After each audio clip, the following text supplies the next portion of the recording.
Hello student, कैसे हैं आप सब। नमस्कार आप सभी को। आज हम पढ़ेंगे कक्षा 12 का चैप्टर नंबर 10 उपनिवेशवाद और देहात। तो उपनिवेशवाद और देहात में कुछ क्वेश्चंस हैं इम्पोर्टेंट, वो आज हम जानेंगे। तो जो इम्पोर्टेंट क्वेश्चन है उसको मैंने जो है समझाने की कोशिश की है। तो देखिए, पहला प्रश्न है कि स्थायी बंदोबस्त क्या था। तो स्थायी बंदोबस्त देखिए कि भूमिकर या लगान इकट्ठा करने की प्रथा जो 1793 में अंग्रेजी गवर्नर जनरल लॉर्ड कॉर्नवालिस ने चलाई थी, उसे स्थायी बंदोबस्त कहते हैं। देखिए, स्थायी बंदोबस्त या फिर इस्तमरारी बंदोबस्त आपकी बुक के अंदर है। इस्तमरारी बंदोबस्त भी इसे कहा गया है, ठीक है। और ये बंगाल के अंदर लागू किया गया था। कब लागू किया गया था? 1793 के अंदर ये बंगाल में लागू किया गया था। ये क्या था? एक लगान लेने का एक तरीका था, लगान वसूली का। और इसे किसने लागू किया था, यहाँ पे क्वेश्चन बनता है, तो आपको याद रखना है गवर्नर जनरल, जिसका नाम था लॉर्ड कॉर्नवालिस ने, ठीक है। जिसका समयकाल इंडिया में और अगर देखा जाए तो रहा है तो 1786 से लगाकर 1793 तक का, ठीक है। तो उसने यहाँ पर स्थायी बंदोबस्त लागू किया था, तो इसे इस्तमरारी बंदोबस्त भी कहा जाता है। इसे कहाँ लागू किया? तो बंगाल और उसके आसपास के इलाकों में, ये ध्यान रखना है। इस व्यवस्था के अंतर्गत भूमि जमींदारों को स्थायी रूप से दे दी गई। इस भूमि कर व्यवस्था को ही स्थायी बंदोबस्त का नाम है वो दिया गया। तो बंगाल के जो जमींदार, कुछ चुने हुए जमींदार थे जिनके साथ इनके ताल्लुक अच्छे थे, उनको ज़मीनें दी थी, या इसके अलावा जो विरासती तौर पे जिनके पास भूमि थी उनके ऊपर ये बंदोबस्त है वो लागू किया गया था। तो यही है स्थायी बंदोबस्त, या फिर क्वेश्चन आता है इस्तमरारी बंदोबस्त क्या था। फिर क्वेश्चन है हमारा रेतवाड़ी बंदोबस्त क्या है। देखिए, बंदोबस्त तीन है: रेतवाड़ी बंदोबस्त, इस्तमरारी बंदोबस्त और महलवाड़ी बंदोबस्त। तो इस्तमरारी तो हमने जान लिया, अब रेतवाड़ी बंदोबस्त है वो क्या है, ठीक है। अब रेतवाड़ी बंदोबस्त में कि अंग्रेजी कंपनी ने भारत में लगान वसूल करने के अनेक ढंग चलाए थे। लगान वसूल करना यानी टैक्स वसूली।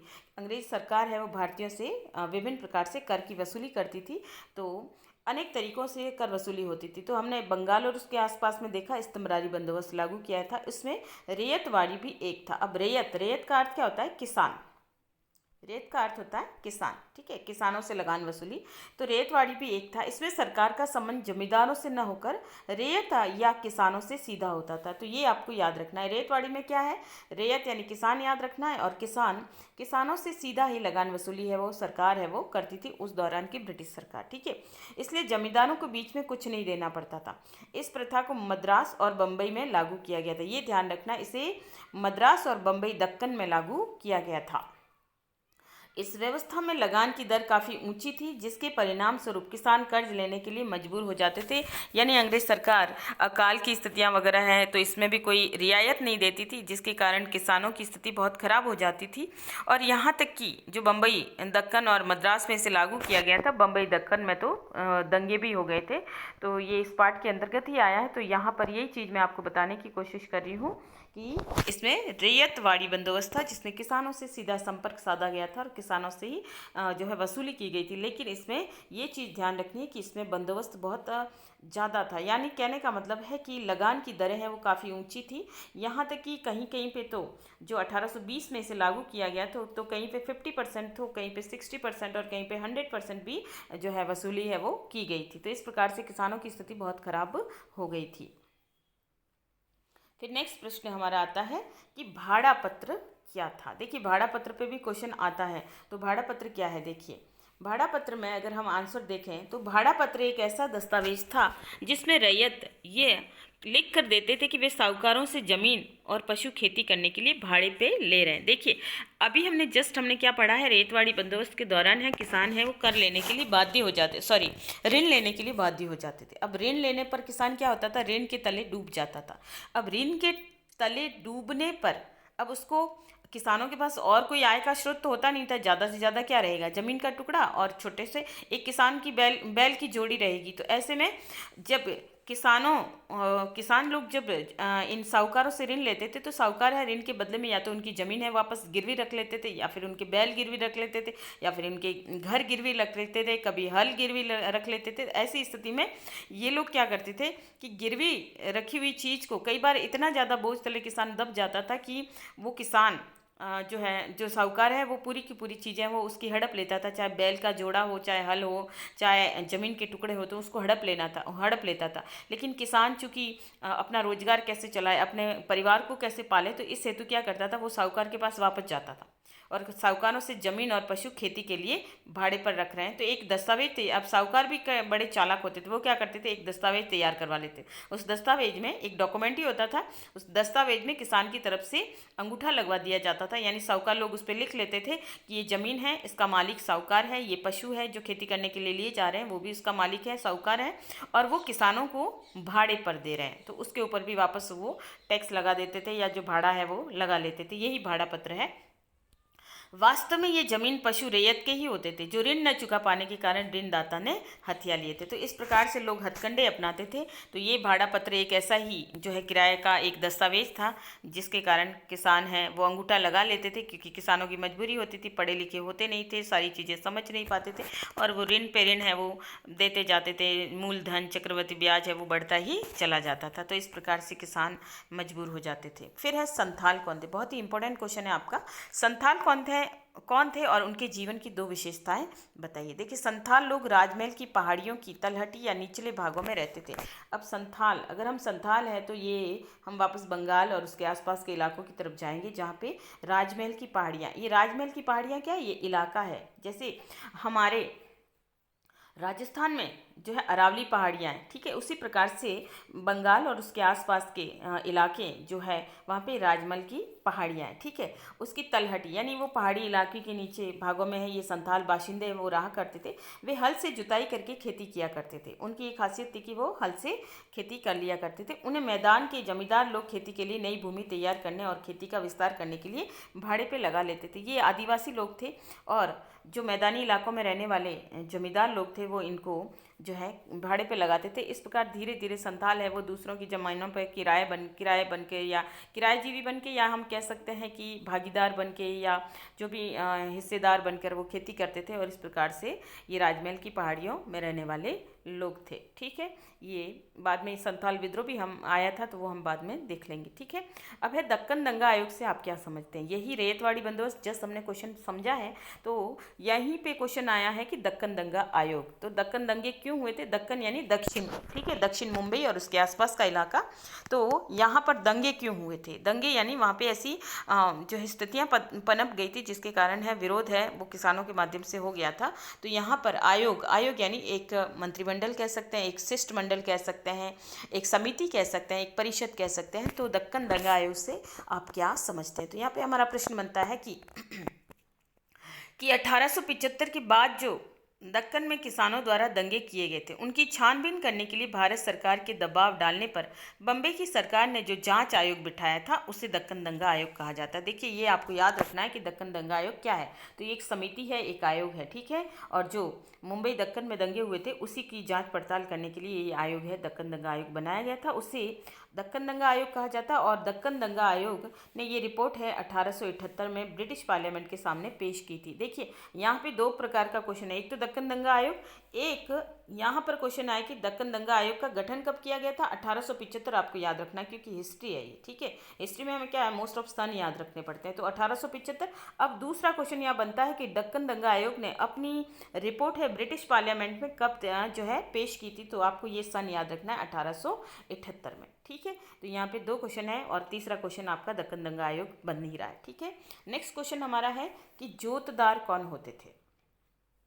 जोतदार जो है धनी किसानों के समूह को जोतदार कहा जाता था। जो बड़े किसान होते थे, धनी होते थे, और जिनके पास बड़ी बड़ी ज़मीनें होती थी, उन्हें जोतदार कहा जाता था। जो 18वीं सदी के अंत में जमींदारों की बड़ी मुसीबतों का लाभ उठाकर अपनी शक्ति बढ़ाने में लगे हुए थे। जैसे जमींदार तो राजा ये वो होते ही थे, लेकिन जोतदार भी ऐसे लोग थे जो काफ़ी बड़े किसान होते थे, धनी होते थे, और राजा के ऊपर ये भी अपना कभी कभी प्रभाव है वो दिखाते थे। और जहाँ इनका प्रभाव जहाँ पे होता था, वो कभी कभी जमींदारों के विरुद्ध भी चले जाते थे। तो इस प्रकार से जब जमींदार कठिनाइयों में होते थे, तो ये जोतदार है उसका पूरा फायदा भी उठाते थे और अपनी शक्ति है वो बढ़ाया करते थे, ठीक है।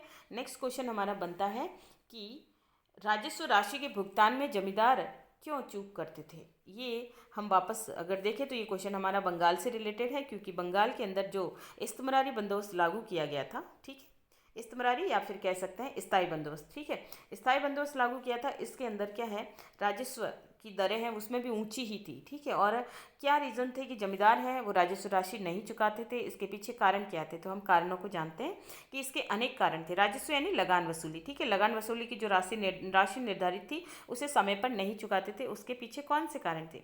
आरंभ में राजस्व की दरें और मांगे बहुत ऊंची रखी थी, यानी लॉर्ड कॉर्नवालिस ने इसे 1793 में इसे लागू किया गया था। और शुरुआती दौर में सरकार ने ये सोचकर दरें ऊंची रखी थी कि बाद में फसलें अधिक हो जाएगी तो वो मांग नहीं बढ़ा पाएगी। तो ऐसी स्थिति में शुरुआती दौर में उन्होंने राजस्व को ज़्यादा ही रख लिया था। और सरकार ये सोचती थी कि बाद में राजस्व की मांगों को बढ़ाया नहीं जाएगा, क्योंकि इसे 10-20 साल के लिए इसे लागू किया गया था। तो इस कारण से राजस्व की दरें अधिक थी, तो बेचारे लोग हैं, किसान लोग हैं, वो समय पर राजस्व नहीं दे पाते थे। और जब किसान राजस्व नहीं देते थे तो जमींदारों के पास राजस्व इकट्ठा नहीं होता था। अब जब जमींदारों के पास राजस्व इकट्ठा नहीं होगा तो वो अंग्रेज सरकार को कहाँ से देंगे। तो ये एक कारण था। दूसरा कारण था कि शुरू शुरू में जमींदारों को अपनी भूमियों के सुधार में अपने पास से बहुत धन व्यय करना पड़ा, और जिसके परिणाम स्वरूप लगान का भुगतान करने के लिए उनके पास धन की कमी होगी। देखो, इस्तेमारी बंदोबस्त लागू किया गया तो जमींदारों के ऊपर जो कर की लगान की दरें हैं वो ज़्यादा रखी गई थी। अब जमींदारों को अपनी भी ज़रूरतें पूरी करनी थी। ठीक है, और वो देखा जाए तो वो अपनी विरासती ज़मीनों के ऊपर बैठे थे, और वहीं दूसरी तरफ अंग्रेज सरकार को भी उन्हें समय पर लगान वसूली देनी थी। तो इस आधार पर उन्होंने अपनी भूमि, जो बंजर भूमि थी, जो जंगली भूमि थी, जो चारागाह भूमि थी, या जो कह सकते हैं कि वन भूमि थी, उस भूमि को उन्हें साफ करवाना पड़ा। और इस आधार पर जमींदारों को शुरुआती दौर में जो है जोतने के लिए जो भूमि तैयार करनी पड़ी उससे काफ़ी खर्चा है उनको करना पड़ा। और ऐसी स्थिति में जिसके परिणाम स्वरूप उनके पास धन की कमी होगी और वो समय पर राजस्व नहीं भुगतान कर पाए थे। तो ये दूसरा कारण है। तीसरा कारण अगर हम देखें तो तीसरा कारण है कि जमींदार लोग नए कानूनों को समझने में असमर्थ रहे, इसलिए वे राजस्व देने में कोताही करने लगे, जिसके कारण राजस्व की राशि है वो बढ़ती चली गई। देखिए, अब जमींदार लोग, अंग्रेज सरकार है वो विदेशी थे। ठीक है, विदेशी थे, और साथ में भारतीय जमींदार है वो कहीं ना कहीं विरासती तौर पे अपनी ही ज़मीनों के मालिक थे। इस आधार पे उन्हें लगता था कि अब तक वो अपनी ज़मीनों के मालिक रहे, अब तक वो उन्होंने अपने स्वयं के फैसले स्वयं लिए हैं, तो ऐसी स्थिति में वो विदेशियों को राजस्व क्यों दें। और कुछ अगर देखा जाए तो इसके साथ ही उन्हें कई नई नई कानून वगैरह, क्योंकि उनका खुद का न्यायालय होता था, उनके खुद के राजकीय कार्य होते थे, उनके खुद के नियम होते थे। इस आधार पे जब शुरुआती दौर में अंग्रेज सरकार ने जो नए नए कानून उनके ऊपर लगाए थे तो वो इन कानूनों को नहीं समझ पाए, और वहीं कहीं अपनी स्वयं के आत्मसम्मान और कहीं मान सम्मान के कारण भी वो जानबूझकर राजस्व देने में कोताही करने लगे। कोताही यानी धीमी गति। ठीक है, जिसे हम कह सकते हैं मनाही, या वो पूरी तरह से नहीं, इसके लिए रेडी नहीं थे, और इस कारण भी राजस्व की राशि धीरे धीरे बढ़ती चली गई, और ऐसे में बढ़ती हुई रकम को भी वो अदा नहीं कर पाए। चौथा पॉइंट है 1790। ठीक है, 1793 में इस्तमरारी बंदोबस्त लागू किया गया, लेकिन 1790 के दशक में भूमि कृषि उपज की कीमतें प्राय काफ़ी कम थी, यानी उत्पादन तो होता था लेकिन कीमतें हैं, मार्केट मूल्य उसका काफ़ी कम था, इसलिए किसान जमींदारों को अपना कर चुकाने में असफल रहे। अब किसान है वो खेती करेगा, लेकिन उसके बाद जो ज़मीनों से, जो भी भूमि से जो भी उसको फसल उत्पादन हुआ है, लेकिन इतनी मेहनत के बाद अगर किसानों को फसल मिली है तो उसे मार्केट में अगर मूल्य नहीं मिलेगा तो वो कैसे तो अपना गुजारा करेगा, कैसे वो राजस्व चुकाएगा। तो ऐसी स्थिति में किसानों ने देखा कि कृषि की उपज की कीमतें हैं वो काफ़ी कम है, तो ऐसे में वो राजस्व नहीं चुका पाए। कारण है कि अगर वो बेच भी देते थे तो उनको पूरा पैसा नहीं मिलता था, जिसके कारण है वो समय पर राजा को या जमींदारों को राजस्व या कर है नहीं चुका पाते थे। और ऐसे में जब किसानों को धन प्राप्त नहीं हुआ तो वे आगे अंग्रेजी राजस्व अधिकारियों को धन कैसे चुका सकते थे, तो वो न तो जमींदार को दे पाए, न अपने भरण पोषण ढंग से कर पाए। तो ये स्थितियाँ भी कहीं ना कहीं जिम्मेदार थी कि राजस्व समय पर नहीं चुकाया जा सका। पांचवा पॉइंट अगर हम देखें तो राजस्व की राशि तो एक समान रहती थी, ठीक है, सब जगह, परंतु कई बार सूखा पड़ जाता था, कई बार अकाल पड़ जाता था, कई बार अतिवृष्टि हो जाती थी यानी अधिक वर्षा हो जाती थी और फसलें बर्बाद हो जाती थी, परंतु राजस्व वैसा का वैसा ही बना रहता था, जिसके प्रतिकूल परिस्थितियों में भी चुकाना काफ़ी कठिन होता था। देखिए, अंग्रेज सरकार थी, अब जमींदार लोग क्या करते थे, जमींदारों के ऊपर भी, उनके ऊपर भी जो है दबाव रहता था कि उन्हें समय पर राजस्व देना है, लेकिन कई बार स्थितियाँ हर बार समान नहीं होती, कभी अकाल की स्थितियाँ हो जाती थी, कभी सूखा, कभी बीमारियाँ, कभी अधिक वर्षा हो जाती थी, तो किसान पूरी मेहनत के बाद भी उसकी फसलें बर्बाद हो जाती थी या कभी फसलें उगती ही नहीं थी। और ऐसी स्थिति में अंग्रेज सरकार भारतीयों के प्रति कोई सहानुभूति नहीं रखती थी और ऐसे में राजस्व की दरें तो उतनी की उतनी रहती थी और किसानों के प्रति कोई भी सहानुभूति नहीं होने के कारण किसान बेचारे जब खुद के पास ही अन्न जल नहीं होगा, खुद के पास ही उत्पादन नहीं होगा, तो वो प्रतिकूल परिस्थितियां जो उसके लिए कठिन होती थी उसमें वो राजस्व कैसे चुकाएगा, बल्कि उसका खुद का भरण पोषण भी उसके लिए कठिन हो जाता था। तो ये स्थितियाँ भी जो है जिम्मेदार थी, जिसके कारण किसान है वो समय पर लगान नहीं दे पाते थे और जब किसान लगान नहीं दे पाएंगे तो जमींदार भी आगे कहाँ से लगान है वो अंग्रेज सरकार को चुका पाएंगे। ठीक है, फिर छठा पॉइंट हमारा कि जमींदारों से सभी प्रशासनिक अधिकार छीन लिए गए थे। अब यहाँ पे बहुत ही इंपॉर्टेंट क्वेश्चन है, मतलब पॉइंट है हमारा कि जमींदारों से सभी प्रशासनिक अधिकार, यानी अंग्रेज सरकार ने जानबूझकर यहाँ के जमींदारों को कमज़ोर बनाना शुरू कर दिया था और उनका न्यायालय बनाना, उनके और भी कई प्रकार के शक्तियाँ हैं वो कम कर दी थी, उनके दुर्ग बनाना, उनकी सेना रखना, तो ये सारा जो है उनके लिए अपमानजनक था और अपनी सैन्य टुकड़ियां भी नहीं रख सकते थे। इस प्रकार किसानों पर उनका नियंत्रण काफ़ी ढीला पड़ गया था। ऐसे में किसानों को पैसा कैसे वसूल किया कि जमींदारों की खुद की सैन्य टुकड़ियां नहीं होती थी, उनके काफ़ी अधिकार छीन लिए गए थे। तो ऐसे में जब कभी किसान ऋण नहीं देते थे या जब कभी किसान लगान नहीं देते थे तो शासक एक्शन लेता था उनके खिलाफ, जैसे अपनी सेना की टुकड़ी भेजना, डर लगाना, वो डर बिठाना। लेकिन जब जमींदारों के खुद के अधिकार है वो अंग्रेज सरकार ने छीन लिए थे, तो ऐसे में जमींदारों का प्रभाव धीरे धीरे जो है जनता के ऊपर भी कमज़ोर पड़ता जा रहा था और किसानों के ऊपर भी उसका नियंत्रण ढीला पड़ गया। तो ऐसे में किसान जो है कैसे ऋण देते, यानी जब उनके अंदर भय नहीं रहा तो भय के कारण भी वो ऋण वसूली देरी से करते थे। ठीक है, तो ये सारी परिस्थितियाँ थी जिसके कारण है बंगाल के अंदर जब इस्तेमारी बंदोबस्त लागू किया गया तो जिसके कारण है समय पर राजस्व नहीं भरा गया था। तो ये परिस्थितियाँ हमें ध्यान रखनी है। ठीक है, मेन 6 पॉइंट है, आपको 6 पॉइंट याद रखने हैं। 7वां पॉइंट एक और आ रहा है इसमें कि जमींदारों को कमज़ोर होता देखकर अनेक गांव के मुखिया, जिसमें जोतदार या जो है मंडल हम कह सकते हैं, यहाँ पे पंडित आया है तो आप इसको अलग कर दें, इसे मंडल कहा जाता है। ठीक है, मंडल की देखकर अनेक गांव के मुखिया जिस जोतदार या मंडल बड़े प्रसन्न होते थे, क्योंकि अब उनके विरुद्ध शक्ति का प्रयोग नहीं कर सकते थे। ऐसे में जमींदारों या उनके प्रतिनिधियों, जिन्हें अमला कहा जाता था, किसानों से भूमि कर एकत्रित करना काफ़ी कठिन हो जाता। आप मंडल याद रखना, इन्हें गाठीदार और हवलदार भी कहा जाता था। ठीक है, दूसरा अगर हम इनका नाम दें तो गाठीदार और दूसरा हवलदार।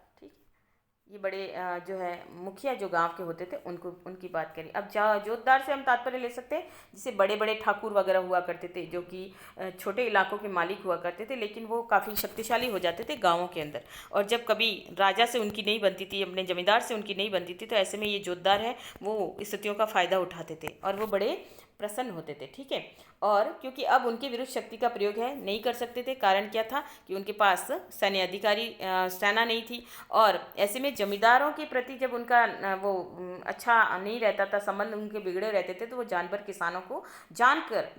किसानों को जो है लगान राशि नहीं देने के लिए उकसाया करते थे। और जब जमींदारों या उनके प्रतिनिधियों के रूप में अमला कौन होता था? एक अधिकारी होता था जो ऋण वसूली के लिए गाँवों का दौरा करता था या गाँवों में आता था। ठीक है, यहाँ क्वेश्चन एक अलग से बनता है कि अमला कौन होता था। तो अमला जमींदार का कारिंदा होता था, जमींदार का अधिकारी होता था, ऋण वसूली करने वाला। तो जब अमला गांव में आता था तो किसानों से जब है ये जोतदार है उनको भड़काते थे। ठीक है, और किसान है वो जानबूझकर जो है भूमि कर है वो नहीं देते थे। तो ये परिस्थितियां भी कहीं ना कहीं समय पर राजस्व नहीं देने के लिए जिम्मेदार थी। ठीक है, नेक्स्ट है संथालों ने ब्रिटिश शासन के विरुद्ध विद्रोह क्यों किया। देखिए, ये बहुत ही इंपॉर्टेंट क्वेश्चन है, संथाल विद्रोह। ठीक है, 1855-56 का समय है संथाल विद्रोह, जो कि संथाल ने किया था अंग्रेज सरकार के विरुद्ध। इंपॉर्टेंट क्वेश्चन है, ऐसे तो आपका 4 नंबर का बनता है। देखिए, इस बार सिलेबस चेंज हो रहा है तो मे बी 3 नंबर का क्वेश्चन भी आ सकता है। और सीधा क्वेश्चन ऐसे भी पूछा जा सकता है कि संथाल विद्रोह कब हुआ, तो 1855-56 याद रखना है। ठीक है, तो संथाल ने ब्रिटिश शासन के विरुद्ध विद्रोह क्यों किया। तो संथालों ने कि ब्रिटिश शासन के विरुद्ध विद्रोह के निम्न कारण थे। पहला है कि संथालों ने जिस जंगली भूमि को बड़ी कठिनाई से साफ करके खेती योग्य बनाया था, उस पर अंग्रेज सरकार भारी कर लगा रही थी। देखिए, अंग्रेज सरकार ने क्या किया, अंग्रेज सरकार ने देखा कि बंगाल और उसके आसपास के जो इलाके थे, ठीक है, वहाँ पर 2 जनजातियाँ रहती थी। एक तो थी पहाड़िया जनजाति, ठीक है, पहाड़िया, और दूसरी थी संथाल जनजाति। ठीक है, अब ये राजमहल की पहाड़ियों में रहते थे, ये पहाड़िया जनजाति जो थी ये राजमहल की पहाड़ियों में रहते थे, तो इनका नाम है वो पहाड़िया जनजाति पड़ गया। ठीक है, राजमहल की पहाड़ियाँ जो जैसे कि अरावली की पहाड़ियाँ उसी प्रकार से राजमहल की पहाड़ियाँ वहाँ पर मौजूद है। तो ये पहाड़िया जनजाति थी, तो ये वहाँ पर रहती थी। दूसरा संथाल, संथाल है वो गंजूरिया पहाड़ी इलाके में रहते थे। ठीक है, गंजूरिया नामक पहाड़ी इलाका था, लेकिन ये घूमते घामते जो है संथाल लोग हैं, बाशिंदे हैं, वो राजमहल की पहाड़ी वाले इलाके में आ गए और यहाँ पे ये बहुत ही मेहनती तरीके के लोग थे, बहुत ही मेहनत करते थे और इन्हें जंगलों को साफ करने में बिल्कुल भी जो है ऐतराज़ नहीं था, ये हल चलाया करते थे। ठीक है, लेकिन वहीं पहाड़िया जनजाति थी, उन्हें जंगलों को साफ करने में बड़ी कठिनाई थी। वो उनके अनुसार कि जंगल उनके माई बाप है, जंगल उनका पालन पोषण करते हैं, तो वो जंगलों को कभी नहीं काट सकते। लेकिन संथाल ऐसे बाशिंदे थे जिन्हें भूमि को साफ करने में बिल्कुल ऐतराज़ नहीं था। अब अंग्रेज सरकार ने क्या किया कि संथालों की मेहनत को देखते हुए, क्योंकि ये आसपास के इलाकों में ये भूमि जोतते थे, भूमियों की सफाई करते थे, मैदानी इलाकों के जमींदार इनको काम पे लगा लेते थे। तब अंग्रेज सरकार ने इनको क्या किया कि इनको एक बंगाल का काफ़ी बड़ा क्षेत्र, ठीक है, काफ़ी बड़ा विशाल इलाका जो है संथालों को दे दिया और साथ में उन्हें ये कहा कि ये भूमि है वो साफ़ कर लो और उसके बाद जितनी जंगली भूमि तुम साफ़ कर दोगे उस सारी जंगली भूमि के मालिक है वो तुम बन जाओगे, वो भूमि तुम्हें ही दे दी जाएगी। और वो भूमि है वो आरक्षित भूमि कर दी। ठीक है, आरक्षित यानी वो क्षेत्र है वो संथालों के लिए आरक्षित कर दिया, रिजर्वेशन कर दिया उसका कि रिजर्व कर दिया और ये भूमि संथालों को दे दी गई और संथालों को कहा गया कि 10 साल 15 साल में जितना तुम ये कार्य कर सकते हो करो, इसके मालिक है तुम बन जाओगे। और उस भूमि का जो भूमि संथालों ने नाम आरक्षित भूमि थी उस भूमि का नाम रखा था दामिन इको। ठीक है, दामिन ई को। ये भी क्वेश्चन आपका आता है, दामिन इको क्या है? तो संथालों को जो भूमि अंग्रेज सरकार की तरफ से दी गई थी, आवंटित की गई रिजर्वेशन भूमि थी, उसे दामिन इको का नाम दिया गया। तो अब संथालों ने क्या किया, उस भूमि को साफ किया। ठीक है, कठिनाई से उस भूमि को खेती योग्य बनाया। उस पर अंग्रेज सरकार ने अब क्या किया, अब खेती योग्य बना लिया। 10-15 साल संथालों ने बहुत मेहनत की और उसे बुवाई की।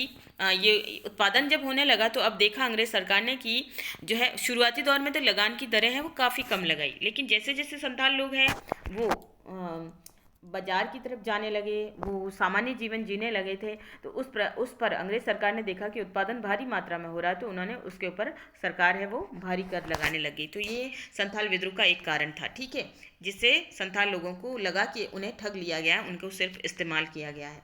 दूसरा कि उधर साहूकार लोग भी ब्रिटिश सरकार के अधिकारियों से मिलकर ऊंची दर से संथालों को कर्ज देने लगे थे। अब संथालों को उत्पादन तो होने लगा था क्योंकि वो मेहनती थे, लेकिन अब जब वो मार्केट की तरफ जाते थे, बाजारों से जब भूमि के लिए ऋण लेते थे या जब फसल उगाने के समय आते थे, तो अब साहूकार लोग भी क्या करते थे, ब्रिटिश अधिकारियों से मिले होते थे। ठीक है, और वो लोग जानबूझकर संथालों को जब कर्ज देते थे तो बदले में उनके ऊपर भारी ऋण भी लगा लिया करते थे और कर्ज न नहीं मिलने पर उनकी भूमियों को हथियाने लगे। बल्कि वही हो गया जिसे उनकी ज़मीन को गिरवी रख लेना, और जब समय पर उन्होंने कर्ज नहीं भरा तो ऐसी स्थिति में वो धीरे धीरे गिरवी भूमि के ऊपर जो है ब्याज और चक्रवृद्धि ब्याज लगाकर वो भूमि वो हथियाने लगे थे। इस प्रकार साहूकार की इस कुचेष्टा के पीछे ब्रिटिश सरकार का हाथ था, ऐसा संथाल लोगों ने महसूस किया कि उनको लगने लगा था कि कहीं ना कहीं उनकी मेहनत का फल है सिर्फ ब्रिटिश सरकार अब अकेले लेना चाहती है और उनको परेशान करना चाहती है। इसलिए वे साहूकारों को नहीं ब्रिटिश सरकार को दोषी मानने लगे थे और यही वजह थी। दूसरा कारण ये भी था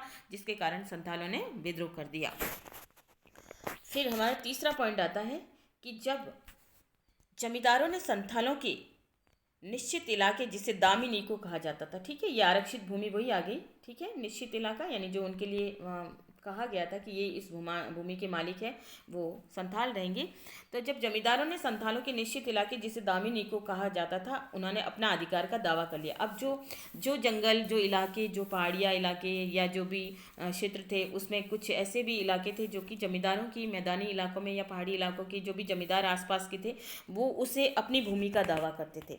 और फिर जैसे भूमि जोतने योग्य हो गई, फसल उगाने योग्य हो गई और भूमि सामान्य हो गई, तो ऐसी स्थिति में अब उनका लालच भी जाग गया जमींदारों का, और जमींदारों ने भी संथालों की जो भूमि थी उसे अपने अधिकार का दावा करना शुरू कर दिया। तो संथाल लोग बेचारे कहाँ जाए, ठीक है, और उन्हें समझ में नहीं आ रहा था कि वो क्या करें। और ऐसी स्थिति में वो लोग ब्रिटिश नीतियों से तो डर गए और साथ में इन सारी कुचेष्टाओं से भी वो डर गए। कहीं तो उनको साहूकार है वो अपनी मनमर्जी से अपना शिकार बना रहे हैं, कहीं ब्रिटिश सरकार है वो अपना स्वार्थ सिद्ध करे, तो कहीं जो है जमींदार थे, जिनके अधिकार क्षेत्र में वो भूमि आती थी, वो अपनी भूमि होने का दावा करते थे, तो संथालों की स्थिति बहुत खराब हो गई। ठीक है, और उनके विचार से उनको ऐसा लगता था कि जमींदार और सब मिलकर जानबूझकर उनके साथ बुरा बर्ताव कर रहे हैं, और इसके पीछे कहीं ना कहीं संथालों को ऐसे लगा कि ब्रिटिश सरकार का हाथ था, कि वो उनके खिलाफ है, वो उन्हें इस्तेमाल कर रही है।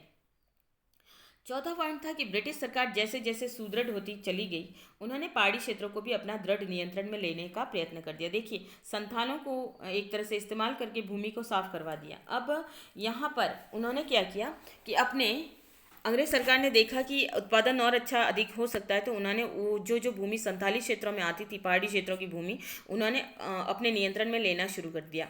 ऐसा ब्रिटिश साम्राज्य की सुरक्षा और आर्थिक स्थिति के लिए आवश्यक माना गया। ठीक है, ऐसे में जब संथालों के इलाकों पर ब्रिटिश सरकार ने अपना नियंत्रण करने की सोची, तो संथाल भड़क उठे और उन्होंने 1855-56 में ब्रिटिश सरकार के विरुद्ध है वो विद्रोह कर दिया। ठीक है, अब संथालों को लगने लगा कि ब्रिटिश सरकार है अब उन्हें चैन से जीने नहीं देगी, जानबूझकर उनके ऊपर जो है लगान की दरें बढ़ा रही है, जानबूझकर उन्हें परेशान करी है, और ऐसी स्थिति में संथालों ने विद्रोह है वो कर दिया, और ये विद्रोह का समय है वो 55-56 का माना जाता है। और जो संथाल विद्रोह हुआ था 1855-56 में, ये अलग से क्वेश्चन आता है कि संथाल विद्रोह कब हुआ, तो 1855-56 आपको याद रखना है। और इसके प्रमुख नेता कौन थे, तो आपको याद रखना है सिंधु माझी। अगर एक नेता पूछा जाए तो सिंधु माझी याद रखना। ठीक है, सिंधु माझी। और अगर दो नेता का नाम आ जाए तो आप याद रखना सिंधु माझी और कान्हू माझी। ठीक है, कान्हू माझी, ये दोनों संथाल नेता थे, और जिन्होंने विद्रोह किया था, बाद में इनको अंग्रेज सरकार ने इस विद्रोह को दबा दिया था। फिर है पहाड़िया लोगों के बारे में आप क्या समझते हैं। तो यहाँ पे हमारा क्वेश्चन है पहाड़िया जनजाति के बारे में। पहाड़िया लोग राजमहल पहाड़ियों के असली निवासी थे। वे इस जगह को अपनी निजी संपत्ति मानते थे, और वो वनों को जो है अपना पालन पोषण करता मानते थे। पहाड़िया लोग झूम खेती करते थे। अब यहाँ पे क्वेश्चन आ जाता है झूम खेती क्या है। ठीक है, अब ये झूम खेती क्या है, देखिए, वे जंगल के छोटे से हिस्से में झाड़ियां आदि को काटकर घास फूस को जलाकर जमीन साफ कर लेते थे, और राख की पोटाश से उपजाऊ बनी भूमि पर अपनी फसलें उगाते थे। कुछ समय के लिए उस भूमि को खाली छोड़ देते थे ताकि मिट्टी की उर्वरता बनी रहे। तो यहाँ पे क्वेश्चन यही है कि झूम खेती क्या है, तो ये आपको पूरा का पूरा ये आंसर याद रखना है कि ये झूम खेती वाले इलाके होते थे जिसमें जंगली भूमि को साफ कर दिया जाता था, उसे उर्वर बना दिया जाता था, और उसके बाद उस पर खेती की है वो जाती थी, और फिर 8-10 साल उसके ऊपर खेती की जाती थी। कुछ समय के लिए उसे छोड़ दिया जाता था, दूसरे इलाकों की तरफ है वो चले जाते थे। इस प्रकार से वो खेती किया करते थे। ये अब पहाड़ियाँ जनजाति लोगों के जीवन का क्या प्रतीक माना जाता था, तो यहाँ पे क्वेश्चन है कुदाल। ठीक है, कुदाल है वो पहाड़िया लोगों के जीवन का प्रतीक बन गया था। अगर संथाल लोगों के जीवन का प्रतीक माना जाए तो आपको याद रखना है हल। ठीक है, हल संथालों का प्रतीक माना जाता था, कुदाल है वो पहाड़िया लोगों का प्रतीक माना जाता था। इनका जीवन पूरी तरह से जंगल की उपज पर निर्भर था। ये लोग जंगलों में ही रहते थे, और जंगलों से जो भी उनको प्राप्त होता था उत्पाद, उसी से अपना गुजारा करते थे। वे जंगलों से खाने के लिए फल, महुआ के फूल इकट्ठा करते थे, और बेचने के लिए लकड़ियाँ भी इकट्ठा करते थे। ठीक है, फल वगैरह कंदमूल मिल जाते थे। महुआ के फूल, महुआ जो कि एक पौधा होता है, जंगली पेड़ होता है, और उसमें जो है इसके फूलों से शराब बनाई जाती है, देसी शराब। तो वो इस प्रकार से उनको इकट्ठा करते थे, और जो इनसे मिलता था उसी से वो गुजारा किया करते थे। फिर हमारा नेक्स्ट क्वेश्चन है ईस्ट इंडिया कंपनी ने जमींदारों पर अपना नियंत्रण बढ़ाने के लिए क्या क्या कदम उठाए थे। तो यहाँ पे आंसर हम देखते हैं कि जमींदारों की सैन्य टुकड़ियों को भंग कर दिया, यानी जमींदारों की शक्ति को कमजोर कर दिया गया था, उनको सेना नहीं रखने की बात की गई। दूसरा है सीमा शुल्क समाप्त कर दिया। ईस्ट इंडिया कंपनी ने क्या किया, सीमा शुल्क। अब सीमा शुल्क क्या होता था, पहले के समय जैसे एक राज्य से दूसरे राज्य, एक जिले से दूसरे इलाके में, या एक जमींदार के दूसरे क्षेत्र में यानी दूसरे स्टेट में जाने के लिए क्या करते थे, सीमा शुल्क देनी पड़ती थी हर व्यापारी को। ठीक है, या जो भी स्टेट में, जैसे हम कहते हैं ना चुंगी कर, तो एक तरह से ये टोल नाका होता था या चुंगी कर होता था जो देना पड़ता था। लेकिन अंग्रेज सरकार ने जानबूझकर इस सीमा शुल्क को मना कर दिया ताकि इन जमींदारों की आय जो है वो कम पड़ जाए। ठीक है, सीमा शुल्क समाप्त कर दिया। उनकी कचहरियों को कंपनी द्वारा नियुक्त कलेक्टर की देखरेख में रख दिया, कि न्यायालय भी उनसे छीन लिए गए। न्याय की शक्ति जो जमींदारों के पास पहले होती थी, लेकिन अब उन्होंने कंपनी के द्वारा जो कलेक्टर जो नियुक्त किया जाता था वो ही अब उसको देखरेख करता था। फिर चौथा है जमींदार से स्थानीय न्याय, स्थानीय पुलिस की व्यवस्था करने की शक्ति भी छीन ली गई, यानी न्यायालय छीन लिया गया, स्थानीय पुलिस की व्यवस्था भी छीन ली गई, और जो भी मुकदमे वगैरह आते थे वो सारी शक्ति है वो कलेक्टर के हाथ में दे दी गई। तो इस प्रकार से जमींदारों की शक्तियों को कमज़ोर है वो करने का प्रयास किया गया। फिर है नेक्स्ट है कि समय के साथ साथ कलेक्टर का कार्यालय सत्ता के एक विकल्पी केंद्र के रूप में उभर आया और जमींदार के अधिकार को पूरी तरह से नष्ट कर दिया गया या सीमित और प्रतिबंधित कर दिया गया। तो इस प्रकार से जमींदारों की शक्ति को पूरी तरह से कमजोर कर दिया गया, यानी कलेक्टर ही फिर बाद में महत्वपूर्ण शक्ति बन गए हर राज्य के अंतर्गत, और वही सारा जो है न्याय संबंधी मामले, कचहरी, कोर्ट कचहरी संबंधी व्यवस्था जो है कलेक्टर ही संभालते थे, और जितने भी विवादित मामले वगैरह उनका सुलझाने का कार्य भी यहाँ कलेक्टर के माध्यम से ही होने लगा था। तो इस प्रकार से जमींदारों की शक्ति को जानबूझकर अंग्रेज सरकार ने पूरी तरह से जो है कमज़ोर कर दिया, ताकि जमींदार उनके नियंत्रण में रहे और फिर उनके खिलाफ है कोई कदम न उठाए। इस प्रकार से उन्होंने कंपनी ने जमींदारों के ऊपर अपना नियंत्रण स्थापित है वो किया था।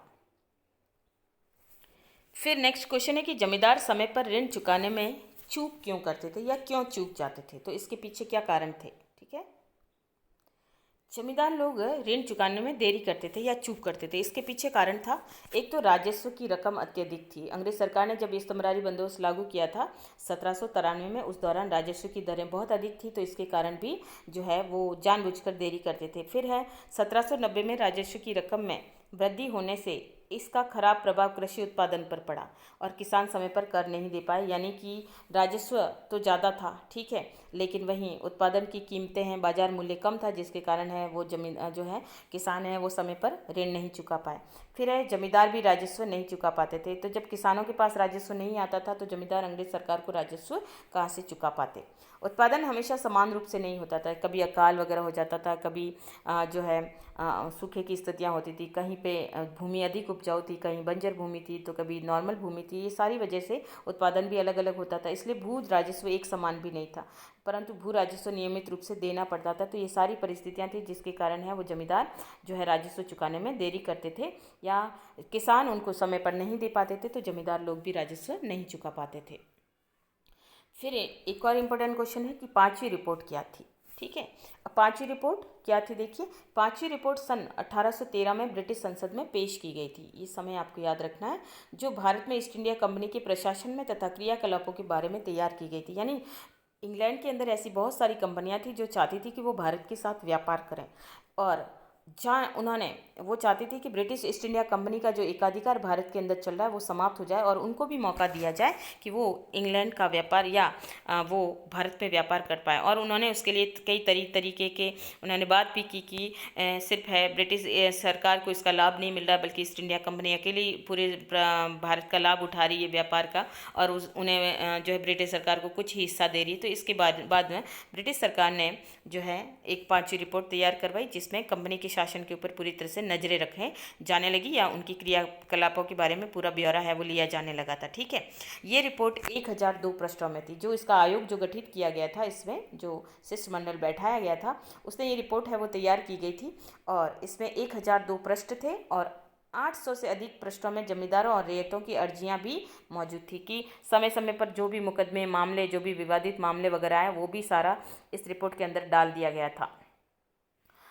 जिलों के कलेक्टरों की रिपोर्टें, राजस्व विवरण से संबंधित सांख्यिकी तालिकाएं और अधिकारियों द्वारा बंगाल और मद्रास के राजस्व तथा न्यायिक प्रशासन के ऊपर लिखित टिप्पणियां भी इसके अंदर सम्मिलित की गई थी। और इस प्रकार से British east India company Bharat में किस प्रकार से काम कर रही है और उसका जो है किस प्रकार से उसकी जो है क्रियाकलाप कैसे चल रहे हैं उसके बारे में ये जानकारी ही पांचवी रिपोर्ट थी। और इसे कब पेश किया गया था ये आपको याद रखना है, British east India company British parliament में 1813 में इसे पेश किया गया था। तो ये थे कुछ इंपॉर्टेंट क्वेश्चन, और साथ में आशा करती हूँ कि ये क्वेश्चन आपके लिए इंपॉर्टेंट रहेंगे।